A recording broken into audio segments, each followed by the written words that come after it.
Hello, my dear friends. Welcome to Parivartan Academy. Myself, Amlesh Yadav, your chemistry teacher. Today, I will discussing about the class 10 chemistry. Lesson first, chemical reaction and equation. My dear friends, आज हम लोग बात करेंगे रसायन विज्ञान कक्षा 10 के first lesson रासायनिक अभिक्रिया एवं समीकरण की, जो यहाँ पर आपको दिखाया गया है कि क्लास 10 केमिस्ट्री एनसीईआरटी बेस्ड पर हर एक का चैप्टर हम लोग कवर करेंगे। और फॉर बोर्ड एग्जामिनेशन किसी भी बोर्ड कोई भी बोर्ड ले लीजिए, सब बोर्ड के जो सिलेबस है इसमें एक समान हो चुके हैं। तो लेसन हमारा फर्स्ट रहेगा जिसका नाम है रासायनिक अभिक्रिया एवं समीकरण। इसके बारे में हम लोग जानेंगे कि रासायनिक अभिक्रिया क्या होती है और उसके समीकरण क्या होते हैं। रासायनिक अभिक्रिया का मतलब कोई एक पदार्थ किसी दूसरे पदार्थ से आपस में मिलकर या एक दूसरे से क्रिया करके एक नए गुणधर्म वाले पदार्थ का क्या कर देते हैं, निर्माण करते हैं, एक नया पदार्थ बना देता है। उसी को हम लोग क्या करेंगे, उसके बारे में अध्ययन करेंगे कि रासायनिक अभिक्रिया क्या होती है। जब एक पदार्थ जैसे हाइड्रोजन और ऑक्सीजन दोनों जब मिलते हैं तो एक नए गुणधर्म वाले पदार्थ का क्या करते हैं, निर्माण कर देते हैं, पानी बना देते हैं, जल बना देते हैं। हाइड्रोजन बहुत ज्वलनशील गैस है, ऑक्सीजन जलने में सहायता करता है। दोनों अलग अलग गुणधर्म वाले पदार्थ हैं और जब आपस मिलते हैं तो एक नए गुणधर्म वाले पदार्थ का निर्माण करते हैं। तो वही बात कर रहा है कि दो या दो से अधिक पदार्थ जब आपस मिलते हैं तो एक नए गुणधर्म वाले पदार्थ का क्या कर देते हैं, निर्माण करते हैं। और उसे हम लोग क्या कहते हैं, रासायनिक अभिक्रिया। तो इसमें हम लोग आज के टॉपिक में कवर करेंगे रासायनिक अभिक्रिया और भौतिक एवं रासायनिक परिवर्तन। चलिएगा, हमारा जो फर्स्ट हेडिंग है आज का रासायनिक अभिक्रिया, यानी हमारे सिलेबस से दिया गया है रासायनिक अभिक्रिया। चलिएगा, इस पर बात कर लेते हैं। रासायनिक अभिक्रिया क्या होती है कि जब दो या दो से अधिक पदार्थ, कोई दुनिया में कोई भी हम लोग दो पदार्थ लें, कोई भी दो पदार्थ लें जो एक दूसरे से क्रिया करने वाले हों। चलेगा, तो कोई दो पदार्थ या दो से अधिक भी ले सकते हैं। तो कोई दो या दो से अधिक पदार्थ जब एक दूसरे से क्रिया करके, चाहे पहला दूसरे से चाहे दूसरा वाला पहले से क्रिया करके, यानी कि कोई दो या दो से अधिक पदार्थ एक दूसरे से क्रिया करके और नए गुणधर्म वाले एक या एक से अधिक पदार्थ का निर्माण करते हैं, उसे हम लोग रासायनिक अभिक्रिया कहते हैं। यानी बात हम लोग कर लेते हैं कि कोई हमारे पास एक ए है और एक बी है और यह क्या बनाएगा, सी और डी। जैसे हम लोग यहाँ देख रहे हैं कि कोई एक पदार्थ ए है और कोई दूसरा पदार्थ बी है। तो यहाँ करा कि कोई दो पदार्थ और दो से अधिक भी हो सकता है। यहाँ पर हम लोग क्या लिख सकते हैं, सी और डी, और यहाँ पे ई ऐसे करके लिख सकते हैं। यानी कि जब कोई दो या दो से अधिक पदार्थ भी आ सकता था, तो ये करा कि जब कोई दो या दो से अधिक पदार्थ एक दूसरे से क्रिया करके और नए गुणधर्म वाले पदार्थ का क्या कर लेते हैं, निर्माण करते हैं, उस हम लोग क्या कहते हैं, रासायनिक अभिक्रिया। इसको इस प्रकार समझिएगा। यहाँ पर एक एग्जाम्पल दिया गया है, डेफिनेशन आप लोग उतार लीजिएगा। चलेगा, एग्जाम्पल क्या है, क्या चीज, हाइड्रोजन और ऑक्सीजन मिलकर जल का निर्माण करते हैं। यानी यहाँ पर बात करेंगे किसका, हाइड्रोजन, एक हाइड्रोजन गैस हो गया, चलिए, और प्लस क्या चीज, ऑक्सीजन। क्या चीज, ऑक्सीजन।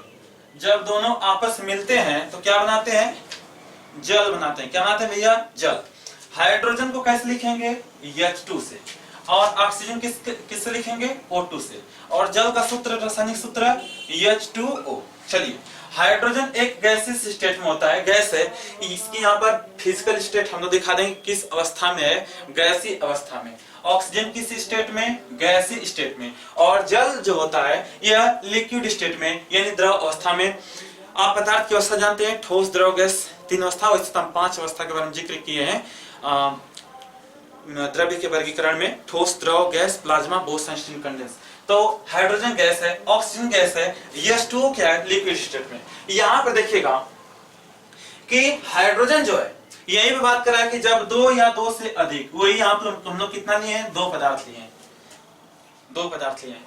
जब कोई दो या दो से अधिक पदार्थ आपस में क्रिया करके या एक दूसरे से क्रिया करके और एक भी बना सकता है या चाहे एक से अधिक, लेकिन नए गुणधर्म वाले पदार्थ का निर्माण करते हैं, उस हम लोग रासायनिक अभिक्रिया कहते हैं। और एक छोटी सी बात कि इसका गुण अलग है, इसका गुण अलग है, और इसका गुण अलग है, और इसका गुण अलग है। तो ये बात करा कि ऐसे भी कर सकते हैं कि दो भिन्न भिन्न गुणधर्म वाले पदार्थ, यानी इनका गुण क्या है, हाइड्रोजन जो है यह बहुत अति ज्वलनशील गैस है और ऑक्सीजन जो है वो आग को जलने में सहायता प्रदान करता है। जो हमारा सूरज बनाया हुआ है हाइड्रोजन और हीलियम, हाइड्रोजन और हीलियम से मिलकर बना हुआ है सूरज, ठीक है। तो हाइड्रोजन क्या है, अति ज्वलनशील गैस हो गया, और ऑक्सीजन जो है वह किसी आग को या किसी चीज को जलने में सहायता प्रदान करता है। तो यह अति ज्वलनशील गैस हाइड्रोजन और ऑक्सीजन जलने में सहायता करता है। तो दोनों के गुण अलग अलग हैं, लेकिन जब दोनों आपस में एक दूसरे से क्रिया कर रहे हैं तो किसका निर्माण कर रहे हैं, जल का निर्माण कर रहे हैं। और इसका गुण क्या होता है, यह आग को बुझाने में काम करता है। यानी वही बात हो गई कि दो भिन्न भिन्न गुणधर्म वाले पदार्थ एक दूसरे से क्रिया करके एक या एक से अधिक नए गुणधर्म वाले पदार्थ का निर्माण करते हैं, जिसे हम लोग क्या कहते हैं, रासायनिक अभिक्रिया। तो हम एक छोटी सी बात कर लेते हैं यहाँ पर कि यह जो हम लोग पदार्थ लेते हैं, जो जेट हम लोग पदार्थ लेंगे, जितने भी पदार्थ लेंगे, उस पदार्थ का नाम क्या क्या है उसको रख देंगे, और क्या बन रहा है उसको, इस हम लोग बोलेंगे क्या चीज, रासायनिक समीकरण। क्या बोलेंगे, रासायनिक अभिक्रिया बोलेंगे, रासायनिक अभिक्रिया बोल देंगे, रासायनिक अभिक्रिया। कौन कौन पदार्थ लिया गया है उसको उसके प्रतीक के रूप में या संकेत के रूप में लिखकर प्रदर्शित किया गया जो सूत्र होता है उस हम लोग क्या कहते हैं, या प्रदर्शित किया गया जो सूत्र या समीकरण प्राप्त होता है उसे रासायनिक समीकरण। ये क्या हो जाएगा, रासायनिक समीकरण। रासायनिक समीकरण, रासायनिक समीकरण के बारे में भी हम लोग पढ़ेंगे विस्तार से। फिलहाल अभी हम लोग रासायनिक अभिक्रिया के बारे में जानेंगे कि जब दो या दो से अधिक पदार्थ आपस में क्रिया करके एक या एक से अधिक लेकिन नए गुणधर्म वाले पदार्थ का निर्माण करते हैं, उस हम लोग क्या कहते हैं, रासायनिक अभिक्रिया। तो यहाँ पर कुछ बात हो गई इस तरीके से। तो कौन कौन से पदार्थ लिए हैं हम लोग और क्या बना है उसको केवल लिख कर दिखा देंगे तो रासायनिक अभिक्रिया मिलेगा। और कि वही बात करा कि किसी रासायनिक अभिक्रिया में प्रयुक्त हुए पदार्थों को उसके प्रतीक के रूप में लिखने पर जो हमें समीकरण प्राप्त होता है उसी को हम लोग क्या कहते हैं, रासायनिक समीकरण। और नीचे जो दिखाई गया है ये उनकी अवस्था है। यहाँ पे लिख देंगे क्या चीज, भौतिक अवस्था को प्रदर्शित किया गया है कि हाइड्रोजन गैसीय स्टेट में और ऑक्सीजन गैसीय स्टेट में और H2O लिक्विड स्टेट में, ये भौतिक अवस्था की यहाँ पर हम लोग बात कर रहे हैं, ठीक है। ते हो गया क्या चीज, रासायनिक अभिक्रिया। और अब हम लोग बात कर लेते हैं हमारे आस पास पास पड़ोस में बहुत से चीज हम लोग देखते हैं जिसमें परिवर्तन हमें दिखाई देता है, जैसे बर्फ का गलना, जल का जम जाना, आम का पकना, कपड़े का सूख जाना, दिन रात होना, बहुत से परिवर्तन हमारे आसपास होते हैं जो हम देखते हैं। लेकिन एक छोटी सी बात है, इसको आप लोग राइट कर लीजिएगा, इसको राइट कर लीजिएगा। रासायनिक अभिक्रिया की बात है और अभी रासायनिक समीकरण आपको बताया जाएगा। रासायनिक समीकरण बताया जाएगा कि रासायनिक समीकरण क्या होता है, उसका डेफिनेशन अभी हम लोग भौतिक और रासायनिक अवस्था के बाद पढ़ेंगे। और अभी रासायनिक अभिक्रिया के प्रकार भी पढ़ेंगे तो उसके बाद ही पढ़ेंगे। अभी फिलहाल आपको रासायनिक अभिक्रिया ही केवल बताया गया है। चलिए आइए देख लेते हैं कि परिवर्तन जो होते हैं, परिवर्तन कितने प्रकार के होते हैं।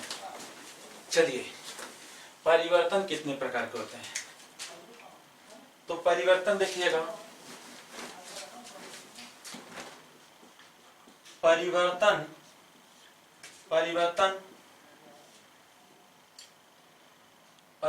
के प्रकार, परिवर्तन के दो प्रकार होते हैं। पहला कौन सा, भौतिक परिवर्तन। कौन सा, भौतिक परिवर्तन। और दूसरा जो है रासायनिक परिवर्तन। भौतिक परिवर्तन और रासायनिक परिवर्तन, इसको बोलते हैं क्या चीज, फिजिकल चेंजेस। इसको केमिकल चेंजेस चलेगा। फिजिकल और केमिकल चेंजेस क्या है इसके बारे में थोड़ा जानने, फिर इसके बाद विस्तार से हम लोग पढ़ेंगे। भौतिक परिवर्तन क्या होता है, एक छोटी सी बात समझिए और इसी पर आपका आधारित होगा। इसको हम लोग बारी से पढ़ेंगे, भौतिक और रासायनिक परिवर्तन। देखिए भौतिक परिवर्तन में क्या होते हैं कि भौतिक परिवर्तन में का मतलब है किसी पदार्थ के भौतिक अवस्था में परिवर्तन होना। अवस्था का मतलब क्या है, उसके अवस्था में परिवर्तन, उसके रंग में परिवर्तन, उसके घनत्व में परिवर्तन, उसके चालकत्व में परिवर्तन, ये सब जो परिवर्तन है किसी पदार्थ के भौतिक परिवर्तन के गुण है। किसी पदार्थ के भौतिक गुण में ही परिवर्तन भौतिक परिवर्तन कहलाता है। किसी पदार्थ के भौतिक गुण, अवस्था, रंग, घनत्व, चालकत्व, ये सब जो है ये पदार्थ की भौतिक अवस्था है। और इसकी भौतिक अवस्था में परिवर्तन क्या कहलाता है? भौतिक परिवर्तन। इसमें क्या होता है, कोई पदार्थ एक रूप से दूसरे रूप में अगर परिवर्तित होगा, यानी कि जब परिवर्तित हो जाएगा तो अपने प्रारंभिक अवस्था में चला आएगा। जैसे कोई कागज है, हमारे पास एक कागज है, इसको हम लोग दो भाग में अगर कर दें तो मतलब क्या होगा, इसको हम लोग इसके पुनः प्रारंभिक अवस्था में क्या कर सकते हैं, ला सकते हैं। या फिर कोई स्प्रिंग है उसको दबा कर छोड़िए, कोई रबड़ उसे खींचकर या कोई स्प्रिंग उसे दबाकर या खींच कर छोड़ेंगे, अपने प्रारंभिक अवस्था में चलाएगा। ये भौतिक परिवर्तन। यानी कि भौतिक परिवर्तन में क्या होता है, कोई भी पदार्थ अपने प्रारंभिक अवस्था में चलाएगा। यह एक अस्थायी परिवर्तन है, ठीक है। और इसमें हम लोग कहते हैं एक उत्क्रमणी परिवर्तन है, यानी इसमें परिवर्तन होने के बाद ये अपने प्रारंभिक अवस्था में चला आता है, ठीक है। बहुत से एग्जाम्पल हम पढ़ते हैं और उदाहरण भी पढ़ेंगे। और एक रासायनिक परिवर्तन क्या होता है, रासायनिक परिवर्तन में कोई पदार्थ अगर परिवर्तित हो जाता है किसी दूसरे रूप में, फिर वो अपने प्रारंभिक अवस्था में नहीं आ पाएगा। अगर हम लोग किसी कागज को जला देंगे तो राख बन जाएगा, अपनी प्रारंभिक अवस्था में नहीं आ पाएगा। कागज को अगर काट काट के छोटा छोटा करके अगर जोड़ देंगे, प्रारंभिक अवस्था में चला आएगा, तो ये भौतिक परिवर्तन। लेकिन कागज को जला देंगे तो यह रासायनिक परिवर्तन। आम का पकना, आम अगर पक जाता है तो कौन सा, रासायनिक परिवर्तन। दूध का दही दूध से दही बनना, रासायनिक परिवर्तन। लोहे पर जंग लगना, रासायनिक परिवर्तन। रासायनिक परिवर्तन एक अस्थायी परिवर्तन है। आइए इसे विस्तार से, यानी भौतिक और रासायनिक परिवर्तन दोनों को विस्तार से देखिए। मेरे डियर स्टूडेंट्स ध्यान दीजिएगा और अपने पास रफ और पेन लेकर जरूर बैठिए। आपको बोल रहे हैं, आपसे बोल रहे हैं, चलिएगा देखिए। भौतिक परिवर्तन को हम लोग विस्तार से देख लें। तो ये देखिए, भौतिक परिवर्तन, किसी पदार्थ में भौतिक परिवर्तन किस प्रकार से हम लोग फाइंड कर सकते हैं। भौतिक परिवर्तन का मतलब क्या है कि किसी पदार्थ केवल अवस्था में परिवर्तन, रंग में परिवर्तन, उसके घनत्व में परिवर्तन होगा, लेकिन और वह एक अस्थायी परिवर्तन होता है। इसे प्रारंभिक अवस्था में लाया जा सकता है। तो आप देख लीजिएगा गुण क्या है। पहले जानेंगे कि भौतिक गुण क्या है, किसी पदार्थ के भौतिक गुण क्या होता है। क्या करा कि पदार्थ का आकार जो होता है, उसकी आकृति जो होती है, साइज जो होती है, वो भौतिक गुण है। नहीं कहते हैं कि इसको फिजिकल स्ट्रक्चर से इसको पता कीजिए कि फिजिकल स्ट्रक्चर्स का कैसा है। तो ये भौतिक गुण जो होते हैं, पदार्थ का आकार, उस कितना बड़ा है, कितना छोटा है, अमाप साइज, यानी कि उसके हमें पता नहीं कि वो उसकी साइज कितना अमाप आकृति की होंगे, ठीक है। तो पदार्थ के आकार, उसकी साइज, वही आकृति कितना बड़ा है, किस रंग का है, किस रंग का है, अवस्था कैसा है, भौतिक अवस्था, उसकी अवस्था कैसा है, ठोस है कि द्रव है कि गैसेज है, और विद्युत चालकता एवं घनत्व, ये जो गुण होते हैं ये भौतिक गुण होते हैं। किसी पदार्थ के भौतिक गुण वही अवस्था, रंग, घनत्व, चालकत्व, विद्युत चालकत्व, घनत्व, ये सब जो होते हैं ये पदार्थ के भौतिक गुण है। तो छोटी सी बात है, भौतिक गुण में अगर परिवर्तन हो जाएगा तो भौतिक परिवर्तन कहते हैं। अगर किसी पदार्थ के भौतिक गुण में अगर परिवर्तन हो जाएगा तो भौतिक परिवर्तन कहलाएगा। लिखा गया है भौतिक परिवर्तन किसे कहते हैं, किसी पदार्थ के भौतिक गुण में परिवर्तन, किसी पदार्थ के भौतिक गुण में परिवर्तन कोई भौतिक परिवर्तन कहते हैं। अगर किसी पदार्थ के आकार में अगर परिवर्तन हो गया तो भौतिक परिवर्तन होगा। अगर किसी पदार्थ के रंग में परिवर्तन हो जाएगा, किसी पदार्थ के अवस्था में परिवर्तन हो जाएगा तो भौतिक परिवर्तन। जैसे पानी है, तो पानी अगर बर्फ के अवस्था में अगर बना, यानी कि बर्फ है, H2O जो है बर्फ अवस्था में है, ठीक है। पानी इसमें बर्फ अवस्था में चले गए, बर्फ है, ठीक है, सॉलिड स्टेट में बर्फ, और H2O ही है, और वह जब उसको हम लोग गर्म करेंगे तो किस में आएगा, द्रव में चलाएगा, यानी H2O ही है हमारे पास। कैसा है, बर्फ है, ठीक है। इसको जब हम लोग हीट कर देंगे, क्या कर देंगे, हीट कर देंगे, तो आएगा किसमें, जल बनेगा, किसमें, जल में, और यह सॉलिड स्टेट में, और यहाँ पर जल, इसका विसूत्र क्या, H2O, और यहाँ पर लिक्विड स्टेट में, और फिर इसको अगर हीट कर देंगे तो क्या हो जाएगा, वाष्प में चले जाएगा। यहाँ भी H2O है, लेकिन यहाँ पर कैसा है, गैस स्टेट, यानी कि H2O ही है तीनों जगह पर, H2O ही है, लेकिन इसकी अवस्था क्या हो गई, चेंज हो गया, सॉलिड सॉलिड में, लिक्विड में और किसमें, गैसीय स्टेट में। तो ये बात करा कि किसी पदार्थ का भौतिक अवस्था में अगर परिवर्तन हो जाएगा तो भौतिक परिवर्तन होगा। एक छोटी सी बात है कि पदार्थ के जो संगठन होते हैं या पदार्थ के जो आणविक कण होते हैं, अणु, परमाणु या जो कण होते हैं, या पदार्थ में जो उपस्थित उनके जो अणु या परमाणु होंगे वो बदलने नहीं चाहिए, उनके स्ट्रक्चर नहीं बदलना चाहिए। वही बात कर रहा है क्या चीज कि जहां पर H2 है तो H2 ही रहेगा, वो ठोस में है चाहे द्रव में हो चाहे गैस, मुझसे मतलब नहीं है, लेकिन H2 है तो H2 कोई नया पदार्थ नहीं बनना चाहिए। अगर नया पदार्थ बन गया तो वहां पर रासायनिक परिवर्तन हो जाएगा। कोई पदार्थ के अंदर का जो स्ट्रक्चर है, उनके अणुओं का जो गुण है, अगर वही रहेगा, भले से उनकी अवस्था बदल जाएगा, उनका रंग बदल जाएगा और उनके घनत्व तो बदल जाएंगे, भले ही विद्युत चालकता बदल जाएगा, लेकिन जो पदार्थ है उनके जो अणुओं का जो स्ट्रक्चर है, अणुओं का स्ट्रक्चर वही रहेगा, उनका गुण अगर वही रहेगा तो उसमें कौन सा परिवर्तन, वह नहीं बदलना चाहिए। वह कौन सा परिवर्तन, भौतिक परिवर्तन। H2 ही है, कोई नया पदार्थ नहीं बन रहा है, H2 ही है, H2 ही है, बल्ले से अवस्था बदल गई, तो यहाँ पर कौन सा, भौतिक परिवर्तन। देखिएगा भौतिक गुण आप जान गए, भौतिक गुण किसे कहेंगे, किसी पदार्थ के, पदार्थ का आकार, अमाप, साइज, रंग, अवस्था, विद्युत चालकता एवं घनत्व जैसे गुण भौतिक गुण कहलाता है। भौतिक परिवर्तन किसी पदार्थ की भौतिक अवस्था में ही परिवर्तन भौतिक परिवर्तन कहलाता है। आगे एक बात है कि यह उत्क्रमणीय होता है। उत्क्रमणीय का मतलब क्या है कि कोई पदार्थ अगर एक अवस्था से दूसरे अवस्था में चला गया तो दूसरी अवस्था से पहली अवस्था में आ सकता है। यहाँ पर अगर हम लोग एरो लगा दे कुछ इस तरीके से, ऐसे, तो यह जो डबल एरो होता है, इसी डबल एरो को हम लोग उत्क्रमणीयता का चिन्ह बोलते हैं। किसका, उत्क्रमणीयता का, यानी इरिवर्सिबिलिटी का साइन बोलते हैं। ठीक है, डबल एरो, इसका मतलब कि अगर बर्फ को अगर हीट कर दिए, यहाँ पर एरो कुछ ऐसे होगा,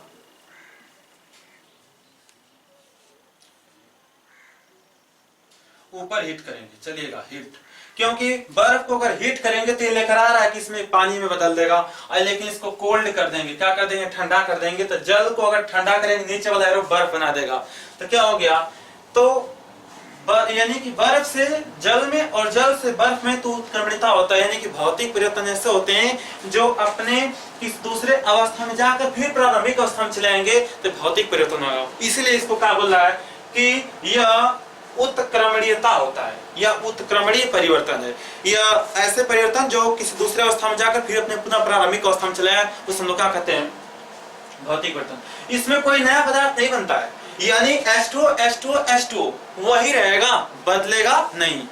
अगर हम लोग बात कर लें, एक लोहा है, लोहा को हम लोग क्या करते हैं, गर्म करते हैं, लोहे का रंग बदल जाएगा, लेकिन इसमें कोई नया परिवर्तन नहीं हुआ, तो कौन सा परिवर्तन, भौतिक परिवर्तन। एक विद्युत बल्ब है, विद्युत बल्ब जल रहा है, उसको हम लोग क्या कर दिए, बुझा दिए, फिर जला दिए, बुझा दिए, जला दिए, तो इसमें कौन सा, भौतिक की रासायनिक। तो बल्ब का बुझना और जलना, इसमें कोई नया चीज परिवर्तित नहीं हो रहा है, इसलिए कौन चीज हो गया, भौतिक परिवर्तन। आगे देख लीजिएगा, इसके संगठन एवं द्रव्यमान में कोई परिवर्तन नहीं। वही बात है, इसके जो आणविक कण होते हैं यानी अणु परमाणु, इसके रासायनिक संगठन एवं द्रव्यमान में कोई परिवर्तन नहीं होते हैं। यानी कि अगर हम लोग अगर 1 लीटर द्रव ले लें, जल ले लें, और इसको क्या कर दें कि आधा एक जगह रख दें, यानी 800 ग्राम एक जगह जमा दें और 200 ग्राम एक जगह जमा कर दें, यानी जमा दें, तो दोनों को अगर जमा देंगे, दोनों के अगर एक अगर अणु या परमाणु को अगर लेकर देखा जाएगा, दोनों के स्ट्रक्चर सेम होंगे, कुछ परिवर्तन इसमें नहीं होगा।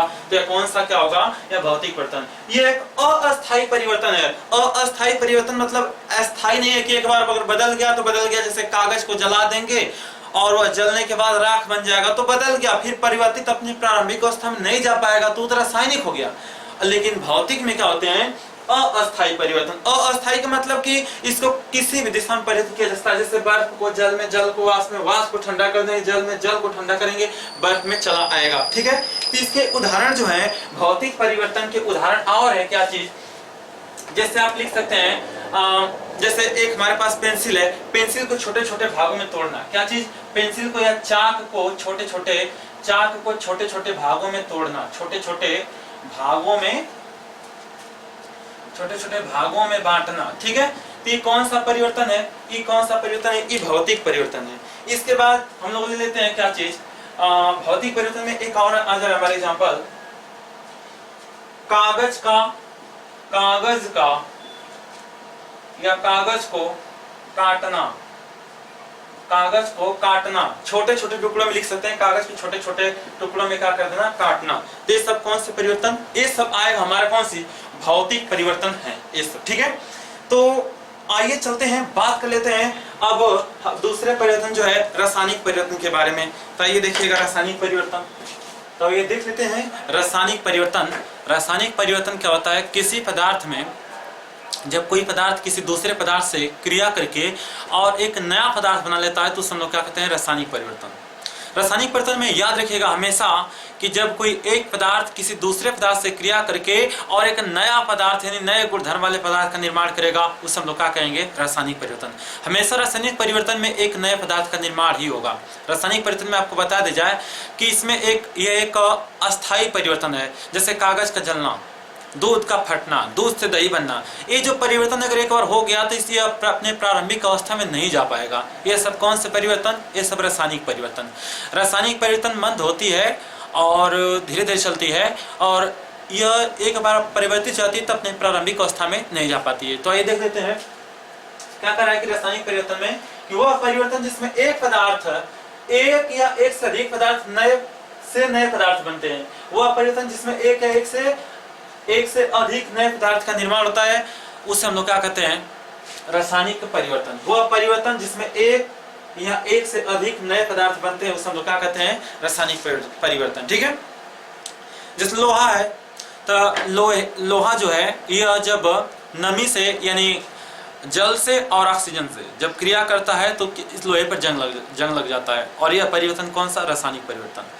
लोहे पर जंग लगना एक रासायनिक परिवर्तन है, और लोहे पर जंग तभी लगेगा जब ऑक्सीजन के साथ साथ नमी यानी कि जल होगा तभी, ठीक है। आइए देखते हैं रासायनिक परिवर्तन को रासायनिक अभिक्रिया भी कहते हैं। बहुत बढ़िया बात है, रासायनिक परिवर्तन जिसमें भी होगा वो रासायनिक अभिक्रिया हो जाती है। रासायनिक परिवर्तन जिसमें होगा, जिसमें भी अगर रासायनिक परिवर्तन हो रहा है उसी को हम लोग क्या कहेंगे, रासायनिक अभिक्रिया। हाइड्रोजन गैस और ऑक्सीजन दोनों मिलकर जल बना देते हैं, पानी बना देते हैं, और जब दोनों पानी मिलकर पानी बना देते हैं तो वह रासायनिक परिवर्तन के साथ साथ रासायनिक अभिक्रिया भी उसे कर देंगे। वही बात कि H2 और O2 जब मिलते हैं तो बना देते हैं क्या चीज, H2O। यह रासायनिक परिवर्तन के साथ साथ रासायनिक अभिक्रिया भी इसे कहेंगे। इसमें पदार्थ का रासायनिक संगठन एवं द्रव्यमान परिवर्तित हो जाता है। सही है कि H2 और O2 जब मिलेंगे तो बनाएंगे H2O। इसमें पदार्थ का गुण, इसमें पदार्थ इसमें, यानी कि इसके अगर एक अणु के अगर गुण को उसके रासायनिक संगठन को अगर लेकर देखा जाएगा, संगठन मतलब उनके अविकर्ण का संगठन, प्रत्यास्थ एवं उनका द्रव्यमान अगर देखा जाएगा तो अलग होगा। इनके अणु का गुण, द्रव्यमान, संगठन सब अलग होगा। इनके अगर एक अणु को अगर लेकर देखा जाएगा, H2O के एक अणु को लेकर देखा जाएगा तो सब अलग है। वही बात कर रहा है क्या चीज कि इसमें पदार्थ के जो नए पदार्थ बनते हैं, इसमें उस पदार्थ के रासायनिक संगठन एवं द्रव्यमान जो होते हैं वो परिवर्तित हो जाते हैं। भौतिक परिवर्तन में जल लिया गया था, उसमें ठोस में हो चाहे द्रव में हो चाहे गैस में, तीनों में एक समान उसके रासायनिक संगठन एवं द्रव्यमान था। लेकिन रासायनिक परिवर्तन बदल गया तो इसमें रासायनिक संगठन एवं द्रव्यमान परिवर्तित हो जाता है। इसमें पदार्थ की प्रारंभिक अवस्था नहीं आ पाती है। वही बात है, कागज को जला दीजिए, दूध से दही बन जाएगा। तो ये सब जो परिवर्तन है कौन से, रासायनिक परिवर्तन। इसमें नए पदार्थ का निर्माण होता है। बिल्कुल सही है, H2 और O2 जब आपस में मिलेंगे तो H2 बनाएंगे और ये एक नए पदार्थ का निर्माण करेंगे। कभी भी जब एक नया पदार्थ बनेगा तभी होगा क्या चीज, रासायनिक परिवर्तन चलेगा। रासायनिक परिवर्तन को प्रदर्शित हम लोग विभिन्न प्रकार से कर सकते हैं कि क्या चीज परिवर्तन होगा तो हम लोग पहचान सकते हैं रासायनिक परिवर्तन। अवस्था परिवर्तन हमारा रासायनिक भौतिक परिवर्तन भी है और रासायनिक परिवर्तन भी है। अवस्था परिवर्तन जैसे यहाँ पर हम आपको बता दें कि ठोस अगर मोम ले लेते हैं हम लोग, क्या ले लें, ठोस मोम अगर ले लेंगे और ठोस मोम का अगर क्या करा देंगे, दहन करा देंगे। क्या करा देंगे, दहन मतलब उसको गर्म कर देंगे तो यहाँ पर हमें क्या मिलेगा, H2 मिलेगा और साथ में CO2 गैस भी मिलती है। यानी वही बात है क्या चीज कि यहाँ पर ठोस मोम था, इनकी अवस्था परिवर्तित हो गई। अवस्था परिवर्तन तो भी रासायनिक परिवर्तन। अवस्था परिवर्तन तो ठोस मोम है, इसकी अवस्था ठोस है, और जब इसको गर्म कर देंगे तो क्या हो जाएगा, H2 मिलेगा लिक्विड स्टेट में और किसमें, गैसियस स्टेट में। और यहाँ पर कैसा स्टेट है इनका, सॉलिड है। तो ये अवस्था में परिवर्तन भी क्या है, रासायनिक परिवर्तन। चलिएगा एक और बात, रंग में परिवर्तन। रंग में परिवर्तन क्या चीज है? लोहे का रंग आप लोग देखे होंगे, हर एक लोहे का रंग कुछ अपना अपना एक अलग होता है, अपने आप में खास होता है। लेकिन अगर इसको गर्म कर दीजिएगा तो इसका रंग कैसा हो जाएगा? लाल हो जाएगा। और जब लाल हो जाएगा तो इसका रंग में अगर परिवर्तन हुआ तो कौन सा परिवर्तन? रासायनिक परिवर्तन। एक छोटी सी बात है कि ये तो है रासायनिक परिवर्तन, लेकिन एक बात और है कि जब हम लोग किसी एक अम्ल को लेकर अगर हम लोग पोटेशियम परमैंगनेट में अगर डाल देते हैं KMnO4 में, तो पोटेशियम परमैंगनेट का रंग क्या हो जाता है? उड़ जाता है। तो उस वहां पे कौन सा? रासायनिक परिवर्तन। एक बात और, गैस निकलना। क्या चीज? गैस का निकलना। जब कोई धातु तीसरा वाला है, इसको नोट कर लीजिए, परिवर्तन लिखा गया है, परिवर्तन। ठीक है, क्या है तीसरा? गैस का निकलना। गैस का निकलना का मतलब जब कोई धातु मतलब कि एस ब्लॉक के कोई भी धातु ले लीजिएगा, जैसे हम लोग लेते हैं क्या चीज? मैग्नीशियम ले चलेगा। मैग्नीशियम का हम लोग किसी अम्ल से क्रिया करा दें, जब कोई धातु अम्ल से क्रिया करता है तो हाइड्रोजन गैस मुक्त कर देता है। यहाँ पर हाइड्रोजन गैस मुक्त करेगा और बचेगा क्या चीज? याद रखिएगा, मैग्नीशियम की वैलेंसी 2 होती है, यानी 2+ होता है, और यह Cl जो होता है कुछ इस प्रकार से H+ और Cl नेगेटिव। तो पॉजिटिव वाला इस नेगेटिव के साथ जुड़ेंगे तो बनाएगा क्या चीज? किस प्रकार जुड़ सकते हैं तो आपको बताया जाएगा, और 9th में बताया गया पिछली क्लास में। लेकिन यहाँ देखिएगा, Mg की वैलेंसी 2 और Cl की वैलेंसी 1, तो Mg अगर 1 और तो Cl का 2 तो बनाएगा कौन? होगी MgCl2। तो यहाँ बना देगा क्या चीज? MgCl2। उस समय क्या होता है कि MgCl2 हो गया, ठीक है। Cl यहाँ पर 1 है, यहाँ पर Cl2 है, तो यहाँ पर Cl को बैलेंस करने के लिए यहाँ पर 2 मोल क्या करते हैं? बढ़ाते हैं, तो हाइड्रोजन भी 2 मोल हो गया, इसलिए यहाँ पर H2 लिख देते शुरू में। और एक हम लोग इसी क्लास 10 में एक चैप्टर पढ़ेंगे जिसमें आप लोग पढ़ेंगे विद्युत रासायनिक श्रेणी। उसी में आपको पता चल जाएगा कोई भी धातु जो होती है, सभी धातुएं अम्ल से क्रिया करके हाइड्रोजन गैस मुक्त करती है। चलिएगा, यहाँ पर हो गया क्या चीज? गैस निकलना। तो कोई कुछ बहुत से पर्सन होते हैं जो फूड बनाते हैं, खाना मेकिंग करते हैं, चावल बनाते हैं, दाल बनाते हैं, तो उसमें आप देखेंगे गैस निकलेगा। तो जो गैस निकलेगा तो कौन सा परिवर्तन? रासायनिक। वो ऐसे भी आप जानिएगा कि चावल बनेगा, फिर दाल बनेगा, सब्जी बनेगा, तो उसमें 2 या 2 से अधिक पदार्थ आपस में जब मिला दिया गया है तो एक नए पदार्थ का निर्माण करेगा, तो रासायनिक परिवर्तन तो है ही। चलिएगा, एक और यहाँ पर तापमान में परिवर्तन। तापमान में एक हम लोग बिना बुझा हुआ चूना ले लें, बिना बुझा हुआ चूना कैल्शियम ऑक्साइड, और इसको हम लोग क्या करते हैं? पानी मिला दें। ठीक है, जब पानी मिला देते हैं तो क्या बन जाता है? Calcium hydroxide. तो बिना बुझा हुआ चूना जो है, पानी जब मिला देते हैं तो उस समय क्या हो जाता है? कैल्शियम हाइड्रोक्साइड बनाते हैं और साथ में क्या देते हैं? उष्मा देते हैं। क्या देते हैं? उष्मा देते हैं।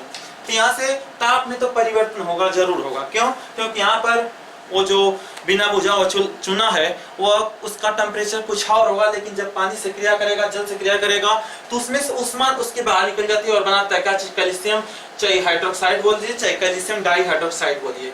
आगे देखिएगा, एक बात अगर अवक्षेप का बनना। अवक्षेप का बनना है क्या चीज? अवक्षेप कब बनता है कि अवक्षेप मतलब समझिए, अवक्षेप का मतलब क्या होता है? जब कभी हम लोग जब 2 पदार्थ आपको आपस में घोलते हैं तो कुछ एक बीकर ले लीजिए, इसमें 2 पदार्थ A और B ले लीजिए, दोनों को इसमें डाल दीजिए, A B घुल गया। मान लेते हैं कि A में B को घोल दिए, लेकिन B के कुछ ऐसे कण है जो उसमें मिल नहीं पाते हैं और वह नीचे आकर बैठ जाते हैं, और वह जो नीचे आकर बैठ जाते हैं उसी को हम लोग क्या बोलते हैं? अवक्षेप। क्या बोलते हैं? अवक्षेप। और अवक्षेप को इंग्लिश में प्रेसिपिटेट भी बोलते हैं। ठीक है, प्रेसिपिटेट। आगे जानेगा कि अवक्षेप ऐसे देख सकते हैं कि आप लोग कभी शरबत घोलते हैं किसी गिलास में, शरबत जब घोल देते हैं तो शरबत घोल देते हैं तो देखेंगे कि उस गिलास के पेंदी में कुछ छोटे छोटे कण इकट्ठा हो जाते हैं, तो अवक्षेप होते हैं। और वो अवक्षेप नहीं बल्कि अवक्षेप के रूप के हैं, अवक्षेप के आकार के हैं।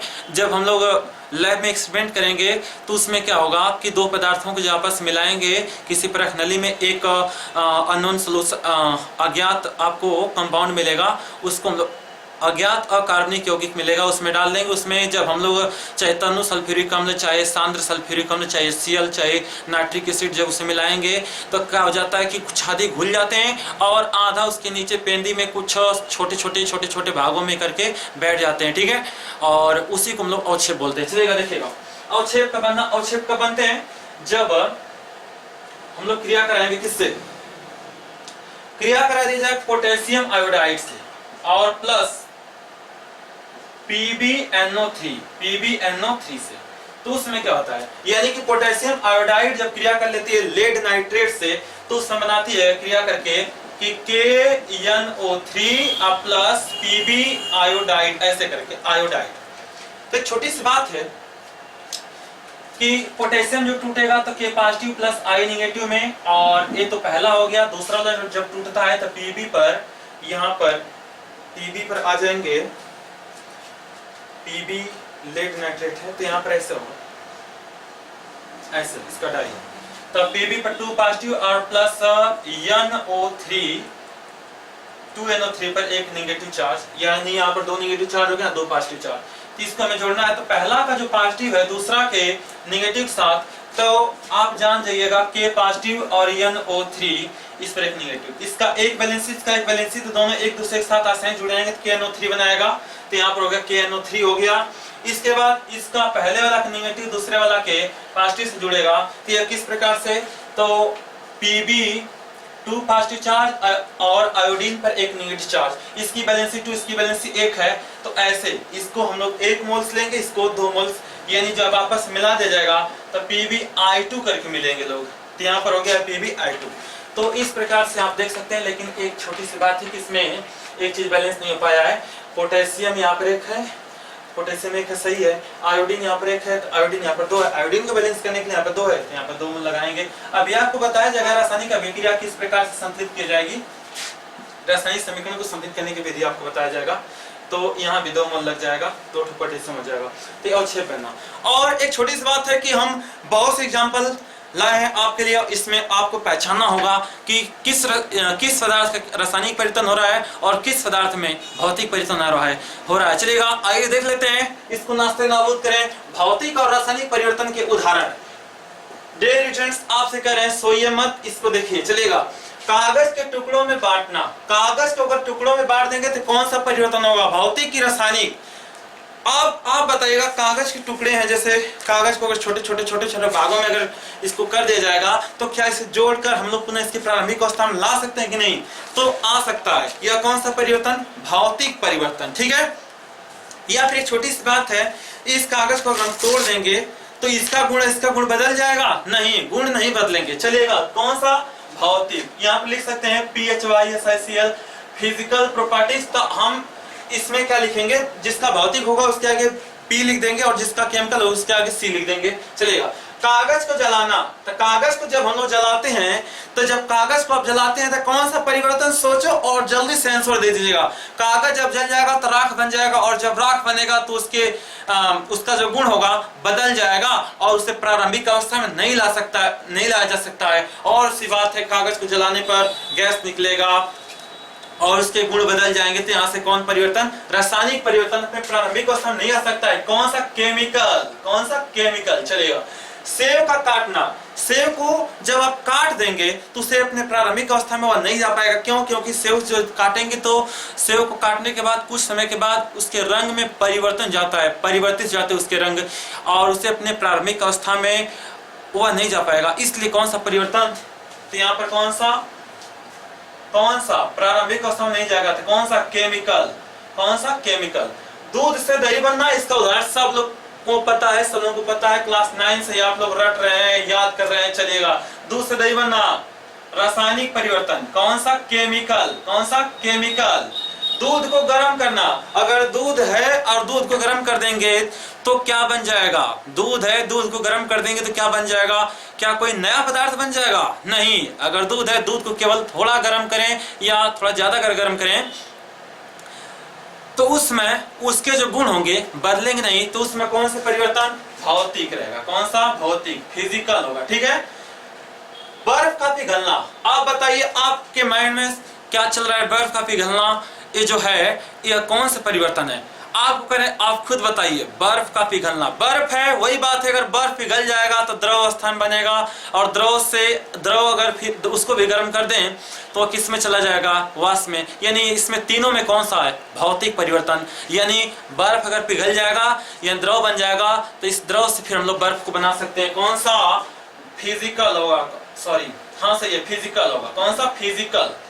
मोमबत्ती का जलना, मोमबत्ती जब जलती है तो उसमें हमें समझ नहीं आता है कि कौन से भौतिक परिवर्तन के रासायनिक परिवर्तन। एक छोटी सी बात याद रखिएगा कि जब मोमबत्ती जब जलती है, इस प्रकार की कैंडल आपके सामने आ गया है, क्या चीज कि जब मोमबत्ती जब जलती है यहाँ पर, इसके आसपास देखे होंगे कि कुछ मोमबत्ती जब जलती है तो पिघल जाती है, और जब पिघलती है तो यानी कि जब पिघली हुई मोमबत्ती होती है। दो क्वेश्चन यहाँ पर, ठीक है, मोमबत्ती का जलना, मोमबत्ती का पिघलना। जो मोमबत्ती अगर पिघली हुई है, अगर मोमबत्ती पिघल गई है तो पिघली हुई चीज जमकर फिर अपने प्रारंभिक अवस्था में चल जाती है। तो अपने प्रारंभिक अवस्था में जाएगी कौन परिवर्तन, भौतिक परिवर्तन। तो मोमबत्ती का पिघलना कौन सा है, फिजिकल है। कौन सा है, फिजिकल चेंजेस है।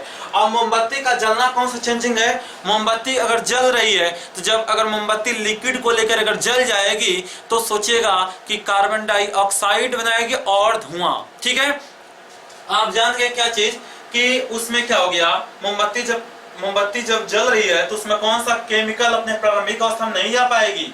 जब मोमबत्ती जब केमिकल प्रॉपर्टीज, ठीक है, तो मोमबत्ती जब जलेगी तो किस अवस्था में चली जाएगी, केमिकल। कौन सा, केमिकल। चलिए, बल्ब का जलना, बल्ब जो है, बल्ब को हम लोग जला दिए फिर बुझा दिए, जला दिए बुझा दिए, जला दिए बुझा दिए, तो कौन सा परिवर्तन, यहाँ पर कौन सा परिवर्तन, यह भौतिक परिवर्तन है। क्योंकि इसको हम लोग जला दें फिर अपने प्रारंभिक अवस्था में, फिर नए अवस्था में, ये नए नहीं, अपने अवस्था में फिर प्रारंभिक में, फिर यानी कि परिवर्तित करने पर यह पुनः अपने प्रारंभिक अवस्था में चला जा रहा है। तो कौन सा, बल्ब का जलना जो होगा यह फिजिकल होगा। ठीक है, कौन सा, फिजिकल। अब बल्ब का फूट जाना, अब अगर बल्ब फूट जाएगा तो आपको मिल जाएगा क्या, तो ना पुनः ला सकते हैं क्या तुरंत आप लोग, नहीं। बल्ब अगर फूटेगा तो फिर आपको नहीं मिलेगा। तो कौन सा, केमिकल। कौन सा, केमिकल। और एक छोटी सी बात है कि हमारे इस वीडियो को जितने भी स्टूडेंट देख रहे हैं, अपने इस कमेंट बॉक्स में केवल एक लिखिए, इस समय ये पता चलेगा कि हमारे वीडियो को कितने स्टूडेंट्स ने देखा है। और इसको शेयर कीजिए और सब्सक्राइब इसलिए कीजिएगा क्योंकि हमारा जो भी नया नया वीडियो होगा वह आप तक तुरंत पहुंचेगा, और अपने दोस्तों को भी शेयर कीजिएगा, आगे देखेगा आप। एक छोटी सी बात है, आप कमेंट सेशन में हमसे कोई भी ऐसा क्वेश्चन उसमें डाल दीजिएगा कि सर इसमें कौन सा परिवर्तन है, भौतिक परिवर्तन कि रासायनिक परिवर्तन। उस कमेंट सेशन के माध्यम से आपको तुरंत हम रिप्लाई करेंगे। यूट्यूब के चैनल के जो लास्ट में आपका जो वीडियो चलता है उसके नीचे कमेंट बॉक्स होता है, उस कमेंट बॉक्स में आप क्वेश्चन कर सकते हैं, और हर एक बंदा जो बंदा हमारे वीडियो को देखते हैं उसको उस कमेंट सेशन में जरूर एक लिखेगा। एक लिखने से पता चलेगा कि हमारे वीडियो कितने लोग देख रहे हैं, और हमें ये अनुभव, हमें खुशी मिलेगा कि हाँ यह स्टूडेंट्स देख रहे हैं, बहुत अच्छी बात। चलेगा आगे देखिएगा बंदे, एक छोटी सी बात है कि हम इसमें रासायनिक परिवर्तन अभी जस्ट पढ़े हैं, और रासायनिक परिवर्तन में हम एक और देख लें कि रासायनिक परिवर्तन क्या होते हैं। मैं एक बहुत ही बेस्ट एग्जांपल है क्या चीज कि मैग्नीशियम के रिबन को जलाने से पहले हम लोग साफ क्यों करते हैं, मैग्नीशियम की रिबन को जलाने से पहले हम लोग साफ क्यों करते हैं, रेगमाल से क्यों साफ करते हैं। छोटी सी बात है, मैग्नीशियम को जब हम लोग जलाते हैं तो उसको जलाने से पहले रेगमाल से क्यों साफ कर दिया जाता है, इसलिए क्योंकि जब मैग्नीशियम को हम लोग मैग्नीशियम के रिबन को, रिबन मतलब फीता को जब जलाते हैं तो उसको हम लोग रेगमाल से साफ करते हैं, क्योंकि उस पर उपस्थित ऑक्सीजन या नमी जो होते हैं उसको जलने नहीं देते हैं या उसमें ध्वनि उत्पन्न करते हैं। ठीक है, तो इसलिए पहले हम लोग मैग्नीशियम के रिबन को जलाने से पहले क्या करेंगे, रेगमाल से पहले साफ कर लेते हैं, तब आसानी से जल जाता है। चलेगा, ये वही बात है कि जब मैग्नीशियम के यहाँ पे एग्जांपल ले लेते हैं, कौन सा, रासायनिक परिवर्तन का, कौन सा, रासायनिक अभिक्रिया का ले लेते हैं, चाहे रासायनिक परिवर्तन। चलेगा, रासायनिक परिवर्तन को भी तो रासायनिक अभिक्रिया कहते हैं। चलेगा, मैग्नीशियम का दहन,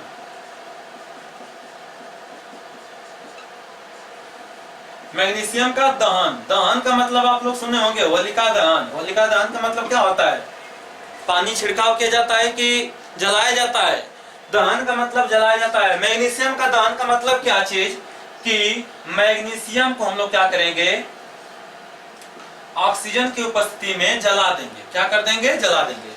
और जब वही गर्म कर देंगे, जला देंगे, तो क्या बनेगा, मैग्नीशियम ऑक्साइड। क्या बनेगा, मैग्नीशियम ऑक्साइड।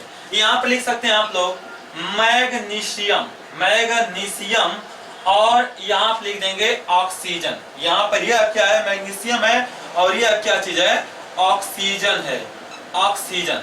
और ऑक्सीजन है, जब दोनों को हम लोग क्या करेंगे, मतलब मैग्नीशियम को ऑक्सीजन की उपस्थिति में केवल क्या कर दिया जाएगा, दहन कर दिया जाएगा, तो मैग्नीशियम ऑक्साइड बनेगा। क्या बनेगा, magnesium, magnesium oxide, magnesium oxide. ठीक है। एक छोटी सी बात है कि मैग्नीशियम इधर एक है, मैग्नीशियम इधर एक है, तो बैलेंस है। लेकिन ऑक्सीजन यहाँ पर 2 है, ऑक्सीजन इधर का एक है। तो ऑक्सीजन को बैलेंस करने के लिए यहाँ पर क्या कर देंगे, 2 मोल्स बढ़ाएंगे, तो ऑक्सीजन तो बैलेंस हो गया, लेकिन मैग्नीशियम इधर 2, इधर कितना, 1, इसलिए 2 मोल यहाँ पे लगा देंगे।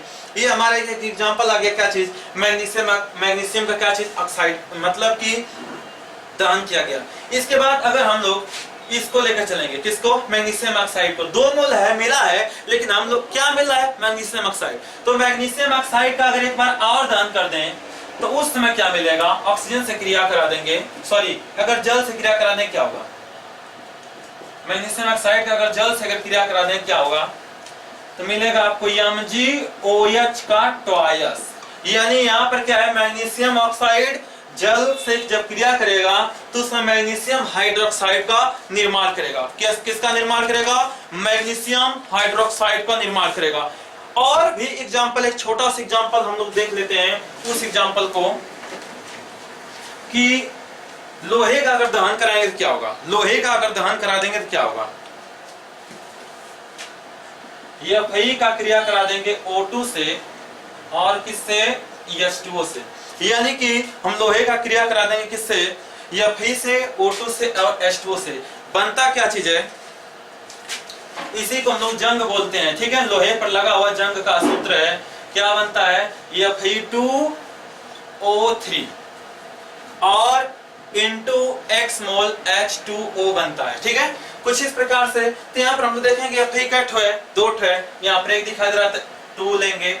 इसके बाद O2 और H2 को, यानी कि H2O को इतना मोल हम लोग बढ़ाएं कि यहाँ पर ले सकते हैं, कोई x मोल ले सकते हैं। ठीक है, तो इस प्रकार से लिया जाएगा कि यहाँ पर बन जाएगा हमारा सूत्र, क्या बनेगा, Fe2O3, यानी कि जो जंग का सूत्र होता है, जंग का यानी कि लोहे पर जो जंग लग जाते हैं, Fe2O3 इंटू x मोल क्या चीज, H2O, इसको बैलेंस कीजिएगा। तो आयरन लिया गया, लोहा लिया गया है, और लोहे पर जंग कब लगते हैं, लोहे पर जंग तभी लगेगा जब ऑक्सीजन होगा और जल होगा। यानी कि जब लोहा जो होगा वह जल से क्रिया करेगा और साथ में वायु से। यानी कि लोहे पर जंग लगेगा कब, जब ऑक्सीजन और H2O दोनों की उपस्थिति अनिवार्य होगा, तब लोहे पर जंग लग जाएगा। तो आज के हमारे इस वीडियो में हम लोग आज कवर कर लिए क्या चीज, कौन सा चीज जेंट्स, हमारा जो लेसन है फर्स्ट वाला, रासायनिक अभिक्रिया एवं समीकरण, जिसमें हमारा आज का टॉपिक था रासायनिक अभिक्रिया। जब 2 पदार्थ या 2 से अधिक पदार्थ एक दूसरे से क्रिया करके एक या एक से अधिक नए गुणधर्म वाले पदार्थ का निर्माण करते हैं, उसे हम लोग रासायनिक अभिक्रिया कहते हैं। और इसमें 2 प्रकार के परिवर्तन होते हैं, भौतिक परिवर्तन और रासायनिक परिवर्तन। हमें बेहद आशा है कि आपको इस वीडियो के माध्यम से हमारा जो आज का टॉपिक है आपको बहुत बेहतरीन ढंग से समझ में आया होगा। हमारा डियर स्टूडेंट्स, एक छोटी सी काम आप लोग कीजिएगा कि अगर आपको बहुत बेहतरीन ढंग से अगर समझना है तो आप अपने पास रफ और पेन लेकर जरूर बैठेगा और इस वीडियो को शुरू से नोट करते चलिएगा।